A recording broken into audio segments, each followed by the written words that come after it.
আপনার নাম কি ভাই? আমার নাম মোহাম্মদ আলমী। আপনার বাড়ি কোন জায়গায়? বাড়ি প্রতিষ্ঠা। আচ্ছা, আপনি বলেন আপনার সমস্যাটা বলেন। আমার সমস্যা হলো যে আমি অনেক দিন ধরে ডাক্তারের কাছে গেছি কিন্তু রোগ ধরতে পারি না আর কি। হ্যাঁ। তারপর পঙ্গুতে গেছিলাম, পঙ্গুতে বাদে একটা অ্যাসে করছি, অ্যাসেতে রোগ ধরা গেছে। আচ্ছা, কি ধরা পড়ছে? ধরা পড়ছে আপনার বাড়ি আছে না, কোমরের বাড়ি দুইটা নষ্ট। নমস্কার। অপারেশন করতে হবে? হ্যাঁ, এটা অপারেশন করতে হবে। কত টাকা লাগবে? 8 লাখ টাকা লাগবে। 8 লক্ষ টাকা লাগবে। এখন আপনার ফ্যামিলিতে কে কে আছে? ফ্যামিলিতে আছে আমরা 2 ভাই, 1 বোন আর বাবা-মা। আচ্ছা, তা আপনি আর্থিকভাবে কি কোনো সচ্ছলতা আপনার কি পরিবারে কি বহন করতে পারবে না এর খরচটা?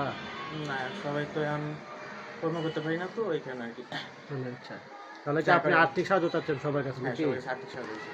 আচ্ছা, তাহলে আসলে আমার কোনো সামর্থ্য নাই এই অপারেশন করার জন্য। হ্যাঁ, এখন যে আপনারা সবাই আর্থিক সহযোগিতা করতে পারেন তাহলে আমার জন্য অনেক ভালো হয়। আচ্ছা। আগে কাজকাম আমি অনেক করতে পারি, এখন কাজকাম করতে পারি না এই অসুখের কারণে।